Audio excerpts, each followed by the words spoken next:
Yo, what is up, everybody? Welcome to a brand new video here on the channel. So this is the part 2. I skipped this part because yesterday I had a huge chat in a league about levels 100 plus. So definitely check that video out.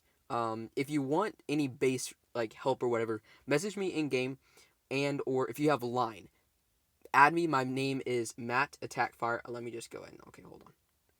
Let me just so you guys know, Matt Attack. Okay, if you type this in, Attack Fire, type this into line, add me. I will add you to a base building chat that I make. It's already at like almost 100 viewer people in it. I made it today, so if you want to join, let me know. I'll add you. There's some like level 300s in there, and I think one level 400 now actually. So there's some good. There'll be some people who know how to build your base if you want any tips. But either way, guys, let's go and get into levels 40 to roughly 100. Now, I say roughly 100 because it can vary. There's a couple of ways that you can set up your base. I'm just going to give you the ultimatum. Like, is that? I don't even think that's how you use the word. Whatever. I'm just going to give you my personal thoughts on how to build the best base. So, and also, I need to clarify. If you have a long base, two disclaimers. If you have a long base, you will lose a lot of defense. By the way, don't build these. This is just for my last layout. Don't worry if you lose a lot of defense power. Building a shorter base and a base like this will end up working out for in the long run. As well as, guys, don't worry about runes. Trust me when I say runes are not going to be that like make that much of a difference. Runes that increase the amount of damage that these guys do absolutely nothing. These guys aren't for attack. Like 132k, right? If you look here, this is 1.33. Sorry, yeah, 1.33 million attack, right? These are just for the shields, nothing else. Don't worry about runes. Building a shorter base and building a better base is going to be more beneficial than, having the perfect runes. Because as you can see right here, for an example, I'm wasting a ton of runes right here because these are all lightning towers, right? And in the end, my base is a lot stronger now and all that jazz. But anyway, let's get on to the video. So until level 40, your base layout should be looking like this. Okay, this is normal. Okay, if this is normally your base layout until you reach level 40. Now I'm saying level 40 and like around level 40 to 45 because you start getting the towers that you need at level 40, and then you finally get this at level 45. And this is the like ultimate tower. It's so strong. Dark flax are so good. Don't build fire flax. Okay, it's a waste of your elemental embers, to be honest, and it's just not worth your time. So again, if you didn't watch my first video, this is a layout for your first island. The reason why, again, you have blue mage is because normally speaking, you always want blue mage in the front because it will block them from using thunderstorm, seething spark, and since divines are starting to have these platinum tier spells and all that, a lot of dragons now have these at super low levels, so it's pretty important to have that up. The reason why Archer Tower and Cannon Tower are like this is because the Cannon Tower needs time to use a super shot. Their super shots take a little while to use, and it's super good against Amrocks, for example. So you really want to make sure that you give it time to shoot. And if it's up front, a lot of amateur attackers will always attack the front towers no matter what. It's just fact. They will. So you kind of want to take advantage of that, and these will shoot a lot faster than cannon towers, 100% certain, 100% guaranteed. So again, that's the reason why you have these like that. As always, you always want the red mage in the middle, because at lower levels, like every dragon, not every, but a lot of dragons have, death gaze, which will one-shot everything. So if you have a blue mage that's not protected by a red mage, it's kind of useless, because they're just gonna use a death gaze and then kill your base. So always have it in the middle, so they have to be taking this out first. Now, in my opinion, at higher levels, I think the storm tower should cover a cannon tower and the dark flax, which will be talked about on this island. But yeah, the reason why it's over here is so it can protect the blue mage. Because again, at lower levels, Amarok is really strong. Sage is really strong. There's a lot of strong warriors that have blue, spells like explosive shield, like Hugin. What else? Hugin. Yeah, I don't know. Whatever. There's a lot of spells. Like there's a lot of spells that can't be used when there's a blue mage around. So you want to try and keep that up as long as possible, especially at lower levels. So that's why you want to try and protect it. Now, people were questioning why I have a red mage here. The purpose of this until you hit level 40 is there's no way you can get to level 16 in order to build a blue mage without building another tower. There's no possible way to get enough XP to level up. So if you only have, let's say, a Kantar Archer Tower, Red Mage, and a Storm Tower, and nothing else, you can't level them up, you're going to get storage capped. So that's why I built another Red Mage, is because I knew for a fact on my alt account that if I built that, I would at one point or another need it for this kill island right here once I got to level 45, which again is what's going on right now, and that's where we are at the moment. So that was a very long speech on that first island, but people really appreciated on the first video going over each tower and why it's placed there. So I want to make sure that you guys understand exactly why I'm doing this stuff. Oh yeah, by the way, guys, don't put the farms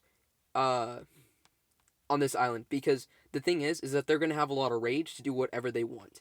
So farms can be really deadly, especially at higher levels, but also lower levels as well. If they don't have a way to take out the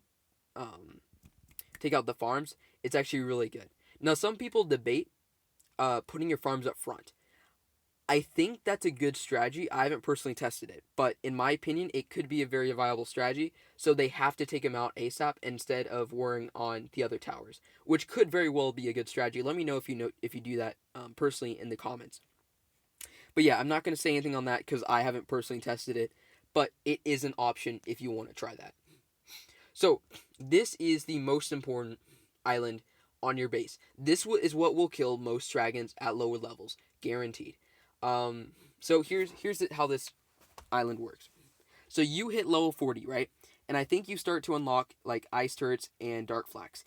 Don't build fire turrets. Don't build lightning towers. Don't build trebuchets. Don't build ballistas. At this point in the game, the way it works is, building lightning towers might be good at lower levels, but once you reach to a certain point, lightning towers, you just can't keep them up. It's really hard to explain until you get to the point I'm at, but with my main account, I cannot level up those lightning towers anymore. It's just a waste of levels. I only focus on this kill island right here with these towers. That's it. Nothing else. Also, I don't know why I have a little 30 right here, but whatever. I have like a little 36 or something. So yeah, don't build lightning towers. It's not worth it these days. You just want to keep it to these towers right here. And you might be saying, what if it has a resist towards it? If it's high enough level, they're not going to have there's no dragon with a resist towards a dark flak and also a ice turret. So either way, you're going to take something out if it's high enough level. So once you reach to level 40 plus, what you want to do is let's say if you did it like I did on my base, you want to move the red mage you had back here to this island, and move your high level blue mage and your high level storm tower that you had on this island up to here. You want to try and get this island to be as strong as possible ASAP. Because once you get these towers right here, this kill island right here, don't level up this island whatsoever. Leave it where it is. That's it. Don't worry about it. The reason why is because this is what's going to carry you. If you can keep these towers maxed out for your level, your base will be super, super strong. Because even if it has a resist towards one of these towers, it's still going to be strong. Now here's the thing.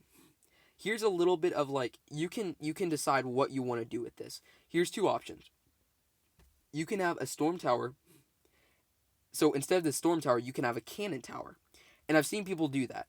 The only issue is that I have with that is if you have a cannon tower, it's not going to be able to shield the dark flak, so you can take out the dark flak easier. If you have the storm there, it can delay them and make them basically make them waste ammo if it's a hunter, or just waste time if it's a sorcerer or whatnot. And if it's a sorcerer, it does no damage whatsoever anyway. So they have to decide what they want to kill first. So anyway, it's going to be making them waste something, right? If you have a cannon here, the reason why you would have a cannon is to break shields, but in my opinion, instead of defending, really specifically against Necrix, in my opinion, at lower levels, you want to try and build a generically strong base against most dragons. Sure, Necrix might be a little bit stronger against your base than, others, but there's a ton of other dragons that people will use, especially in upcoming seasons, that a storm tower will be much more efficient against. So I don't necessarily recommend building your base specifically towards one dragon, which is why I stopped doing the videos on like how to build an anti-Kanaris base. While those videos are good and all, it's not a good idea to build your base specifically towards one type of dragon anymore. It just doesn't work out because there's just so many, right? There's so many dragons in the game. Okay, so again, level up these towers and level them up only. For the Perch Dragon, I would honestly do Super Shots because the Super Shot bonus will affect this and it will increase the damage that it deals. So, sure, you could do a damage, like, a Hunter to increase the damage that you deal, but all these Super Shots, like, this increases the Super Shot damage. So if you can increase this damage by anything, it's gonna be super strong. It's already super strong. So you either can do a Sorcerer or a Hunter. Either one works. So yeah, that's the reason why I would put maybe a Sorcerer or a Hunter, either one. So let me explain the placement. Again, you want Red Mage in the middle always because you want to make sure that all your towers are covered. Blue Mage in front to make sure that, basically same strategy as that one. You don't want them to be able to use Seething Spark or Thunderstorm or any of those before it turns and these towers are able to get shots off. As well as, now this is a little bit different. The reason why the Storm Tower is not protecting the Blue Mage is because people will start attack. Like, once you reach this level, people will start to understand the fact that Dark Flax are going to kill you super fast. So they're going to start targeting this Dark Flak first. So you have to make sure that this is protecting it. It will protect these 3 towers and not this, but in my opinion, a Dark Flak is more important in terms of damage than Blue Mage, right? So, and also, not to mention, it is a little bit squishier. So, and also, they target it first, so waste ammo. So overall, it's a better choice of it being here instead of right here, because you're protecting a more crucial building instead of, sure, it's really, really good to have a Blue Mage, but your Dark Flak is what's going to kill dragons ASAP, okay? Now, your ice turret is, like, honestly, it's just there because that's the only space left. It doesn't matter where ice turrets are, to be honest. You just want to make sure that your ice turrets and your Dark Flags are pretty high level. I know a lot of people who build a super duper high level Dark Flak, and it carries them. But the only issue with that that I have with that is if they have a Dark Flak resist, and that basically takes away 70% of the damage it deals, that's a lot of damage that's being reduced. So building a super high level of one tower only isn't a good idea. Build this kill island, right, and build that only. So here's your second option, okay? You can do what the base level I had set up for levels 100 plus. If I don't want to go over it on this video because it is getting a little bit long already, but if you want to check out that video, which I do suggest doing, so you can start planning and everything like that, you can do that at this level. I don't suggest it, to be honest. You're not ready for your farms, more or less, because your farms need to be high. Can I not talk? Your farms need to be a decent level before you can start doing that, and it will be effective. But again, that is an option if you would like to do so. And also, this saves you some boost because you only have to boost, really, this island. I would not even suggest boosting this island except for HP because you want these farms to be a little bit stronger in terms of HP. So yeah, I think that's about it, honestly. Hope you guys enjoyed the video. If you found it useful, leave a like. I will try and do another video like this. I feel like a lot of people want base reviews. 100 people got in that chat just in one day, so that it's pretty obvious that people want to see this stuff. So I'll make sure to get another one out like it pretty soon. But either way, thank you guys so much for watching. Hope you guys have a great day, and I'll see you guys in the next one. Peace out, guys.